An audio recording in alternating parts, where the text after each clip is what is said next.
வணக்கம் நண்பர்களே, பாபா கிரிக் தமிழ் சேனலூடாக மற்றும் ஒரு சுவாரஸ்யமான விளையாட்டு தொகுப்போடு உங்கள் அத்தனை பேர்களையும் இந்த காணொலியூடாக சந்திப்பதில் மகிழ்ச்சி அடைந்து கொள்கிறேன்.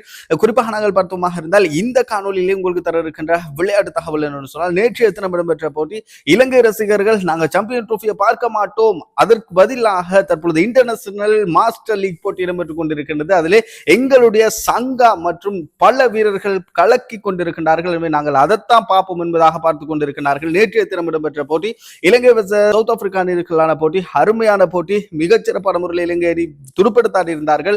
இது தொடர்பாக நாங்கள் முழுமையாக பார்க்க முன்பதாக நீங்க இன்னும் பாபா கிரிக் தமிழ் சொல்லக்கூடிய யூடியூப் சேனல இன்னும் சப்ஸ்கிரைப் பண்ணாமலா பாக்குறீங்க, அப்ப கண்டிப்பா சப்ஸ்கிரைப் பண்ணி அந்த பெல் ஐக்கனை அப்படி ஒரு தட்டோன்னு தட்டி விட்டுருங்க. காரணம், நான் போடுகின்ற ஒவ்வொரு வீடியோக்களும் உங்களுக்கு உடனுக்குடன் நோட்டிபிகேஷன்ல வந்து விழும். இப்போ வாங்க இந்த வீடியோக்குள்ள போகலாம். குறிப்பாக நாங்கள் பார்த்தோமாக இருந்தால் ஒரு புறத்துல சாம்பியன் ட்ரோஃபி இடம்பெற்றுக் கொண்டிருக்கின்றது, மறுபுறத்துல இன்டர்நேஷனல் மாஸ்டர் லீக் இடம்பெற்றுக் கொண்டிருக்கின்றது. இலங்கை ரசிகர்கள் பெரிதாக இந்த சாம்பியன் ட்ரோஃபியை பார்ப்பதற்கு அரசனை காட்டுவது கொஞ்சம் குறைவாக இருக்கின்றது.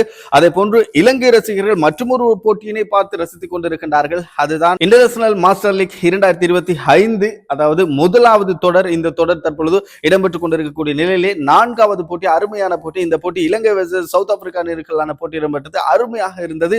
குறிப்பாக நாங்கள் இந்த போட்டி தொடர்பாக நாங்கள் பார்த்தோமாக இருந்தால், முதல்ல துடுப்படுத்தாடிய சவுத் ஆப்பிரிக்கா அணி பெற்றுக் கொண்ட ஓட்ட எண்ணிக்கை 180 ஓட்டங்களை பெற்றுக் கொண்டார்கள். 6 விக்கெட்டுகளை இழந்து 20 ஓவர்கள் நிறைவுக்கு வந்த மிகச்சிறப்பான முறையில் துடுப்படுத்தாடி இருந்தார். சவுத் ஆப்பிரிக்கா அணி சார்பாக ஹசிம் அம்லா அருமையான முறையில் துடுப்படுத்தாடி 53 பந்துகளுக்கு 76 ஓட்டங்களை பெற்றுக் கொடுத்திருந்தார். டென் வில்லர்ஸ் 28 ஓட்டங்களை பெற்றிருந்தார். 13 பந்துகளுக்கு ஆட்டமிழக்காமல் இறுதி வரைக்கும் ஆடுகளத்தில் இருந்தார். ஜாக் காலிஸ் மிகச்சிறப்பான முறையில் துடுப்படுத்தாடி 20 பந்துகளுக்கு 24 ஓட்டங்களை பெற்றுக் கொடுத்திருந்தார். மோன்பன் 17 ஓட்டங்களை பெற்றுக் கொடுத்திருந்தார். 13 பந்துகளுக்கு மொத்தமாக சவுத் ஆப்பிரிக்கா அணி பெற்றுக் கொண்ட ஓட்ட எண்ணிக்கை 180 ஓட்டங்களை பெற்றுக் கொண்டார்கள். 6 விக்கெட்டுகளில் இருந்து 20 ஓவர்கள் நிறைவுக்கு வந்த நிலையில் இலங்கை அணியினுடைய பந்துவீச்சு பிரதியை நாங்கள் பார்த்தோமாக இருந்தால், சதுரங்க டி சில்வா வனிதோ ஹசரங்கவினுடைய சகோதரர் 2 விக்கெட் கைப்பற்றியிருந்தார். 28 ஓட்டங்களை விட்டுக் கொடுத்து 4 ஓவர்கள் பந்து வீசி, அதே போல இசுருதான 4 ஓவர்கள் பந்து வீசி 44 ஓட்டங்களை விட்டுக் கொடுத்து 2 விக்கெட் கைப்பற்றியிருந்தார். தம்பிகா பிரசாத், இலங்கை ரசிகர்களுக்கு தம்பிகா பிரசாதை பெரும்பாலும் தெரியாமல் இருக்கும் நான் நினைக்கிறேன். காரணம், ஒரு சில போட்டிகளில் மாத்திரமே தான் அவர் விளையாடி இருப்பார். மிகச்சிறந்த குறிப்பாக டெஸ்ட் போட்டிகளில் அவர் நிறைய போட்டிகள் விளையாடி இருக்கின்றார். வேகப்பந்து வீச்சாளர், 1 விக்கெட்டினை கைப்பற்றியிருந்தார். 31 ஓட்டத்தினை விட்டுக் கொடுத்து 4 ஓவர்கள் பந்து வீசி பதிலுக்கு துடுப்படுத்தாடிய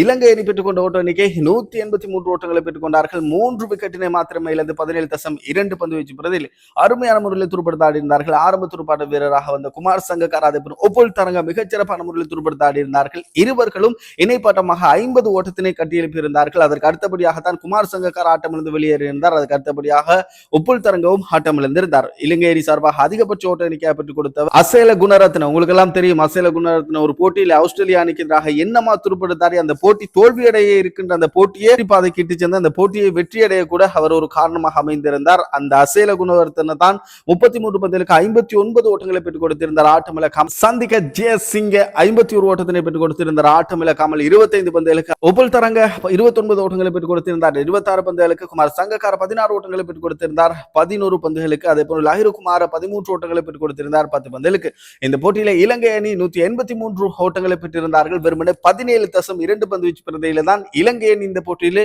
வெற்றி வாகை சூடிக்கொண்டார்கள். இது இலங்கை ரசிகர்களுக்கு மிக பெரும் ஒரு சந்தோஷமான ஒரு விடயமாக இருக்கின்றது.